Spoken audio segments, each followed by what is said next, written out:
कि भगवान गणेश जी का जो स्वरूप है, शिव महापुराण कर रही है, जो गणेश जी का स्वरूप है वो स्वरूप किस ओर होना चाहिए।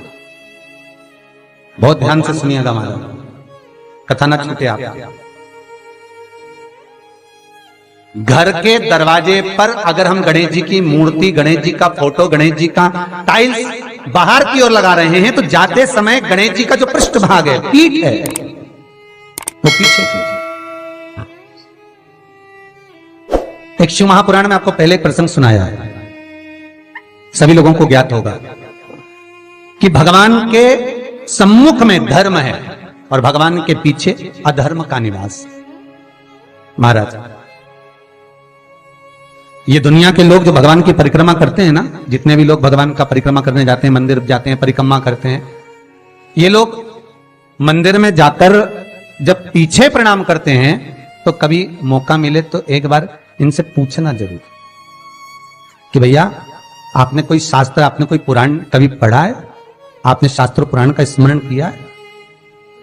हमारा कोई शास्त्र, कोई पुराण, कोई वेद यह वर्णन नहीं करता कि मंदिर के पीछे हम प्रणाम करें, हम मंदिर के पीछे नमन करें। हमारा शास्त्र वेद वर्णन नहीं करता। और देखे तो लक्ष्मी ने कहा, प्रभु जब गणेश जी के सम्मुख में रिद्धि सिद्धि, श्री, तुष्टि, पुष्टि, शुभ लाभ, सारे धन देने वाले, संपदा देने वाले जब गणेश जी के अग्रण्य रहेंगे तो पीछे बिठाने में क्या दिक्कत है? आप वर दे दो। भगवान विष्णु ने तथास्तु कह दिया, दरिद्रता दुख तुम्हें वर देता हूं कि तुम गणेश जी के पृष्ठभाग में विराजमान होगे। इसलिए निवेदन है, मंदिर में नहीं, घर के अंदर, घर में जहां सबसे आगे फ्रंट में गणेश जी की टाइल्स, गणेश जी की मूर्ति, गणेश जी का फोटो प्रथम भाग में बिल्कुल बाहर फ्रंट में घर के दरवाजे के नहीं लगाने। क्यों? जब जाओगे तो पृष्ठभाग गणेश जी का तुम्हारे जाते समय पड़ेगा। जीवन में दुख, तकलीफ, कष्ट आते ही रहेंगे। जीवन में कभी भी आप करोगे बहुत कुछ, फैक्ट्रियां भी खोल सकते हो, दुकान भी खोल सकते हो, कार्य भी बड़ा कर सकते हो, पर सफलता नहीं मिल सकती, सफलता नहीं। और यदि आपके घर में पहले से टाइल्स लगी है, मूर्ति लगी है गणेश जी की, हटा नहीं सकते, तो निवेदन है, एक फोटो गणेश जी का जब बाहर निकलो तो अपने, जब उधर फोटो लगाए तो एक फोटो बाहर जाते समय अंदर की ओर मुख करके लगा दीजिए, उससे वो दोष समाप्त हो जाता है। महाराज,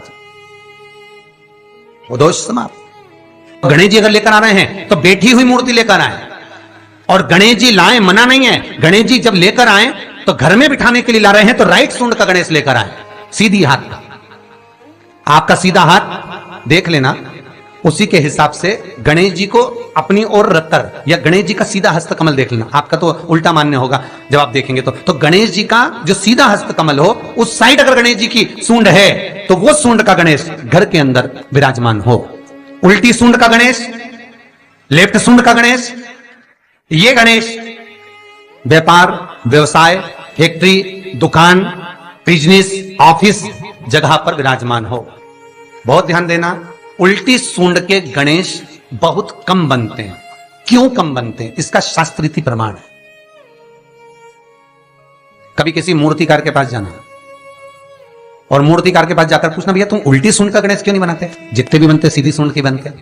कभी पूछना उससे, वो बताएगा कि उल्टी सूंड के अगर गणेश जी बनाए, 50 गणेश जी अगर उल्टी सूंड के बनाए हैं तो उसमें से कम 30 गणेश जी अपने आप टूट जाते हैं या बिगड़ जाते हैं।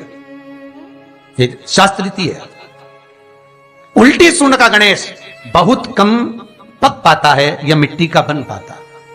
और यदि आपने अपने हाथों से भी उल्टी सूंड का गणेश मिट्टी का बनाया तो 10 दिन पूजन करोगे, 10 दिन के अंदर वो मूर्ति, वो सूंड, वो गणेश जी चटक जाएगा।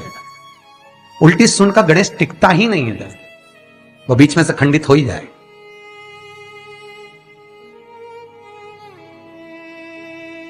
वो तो स्वयं गणेश जी कृपा करें, स्वयं विनायक कृपा करें और उल्टी सूंड के गणेश जी अपने को मिल जाएं और वो गणेश जी हमारे घर में आ जाएं तो वो फिर नहीं चलता। सीधी सूंड के गणेश जी को मनाने के लिए महाराज मंत्र की 50 माला करना पड़ती है, तो समझ लो सीधी उल्टी सूंड के गणेश जी को मनाने के लिए मात्र 5 माला में भगवान गणेश प्रसन्न हो जाते हैं। अर्थात उल्टी सूंड का गणेश शीघ्र प्रसन्न होता है।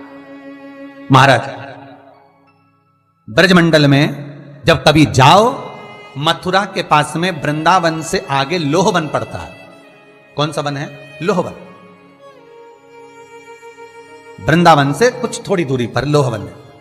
उस लोहवन में जाना, जैसे निकुंज वन में गए, भांडेर वन में गए, आप लोग कई बार दर्शन करने गए होंगे, तो लोहवन में जाना और लोहवन में जाकर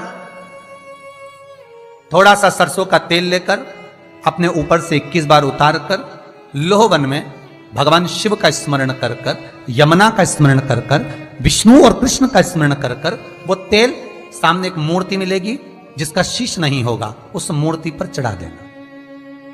इसका भी चरित्र शिव महापुराण में आता है महाराज, इसका भी व्याख्यान आता है उस मूर्ति का है। लोहवन ब्रजमंडल में लोहवन का व्याख्यान स्कंद पुराण में भी है। आप मेहनत कर रहे हो, फल नहीं मिल रहा, आप दुकान खोल रहे हो, चल नहीं रही है, आपका चित्तवृत्ति, आपके जीवन में सफलता आ ही नहीं रही, तो कहीं मत जाइए। आपके जीवन में 25 बार अंगूठी बदल के देख लिया, कभी पुखराज पहन लेते, कभी मोती पहन लेते, कभी नीलम पहन लेते, कभी कोई महाराज ने कहा तो ये कर लिया, कभी कोई महाराज बोला तो ये कर लिया, फल नहीं मिले, कहीं मत जाओ, कुछ मत पहनो, उसकी शरण में जाओ, उसकी शरण। लोहवन पहुंच जाओ, वृंदावन से 4-5 किलोमीटर की दूरी। रिक्शे वाले से बोलो कि वो लेके जाएगा, 5 रुपए लेता है। लोहवन जाए, वहां विनय करो, 10-15 मिनट बैठ लो, भजन करो, यमुना जी का स्तमन करो, शिव का नाम जाप करो, शंकर का भजन करो, और वो सरसों का तेल 21 बार स्वयं उतारो, स्वयं चढ़ा दो, आओ वापिस। उसके बाद तुम किसी कार्य को करोगे तो सफलता जल्दी मिलेगी, काम अटकेंगे नहीं, काम सफल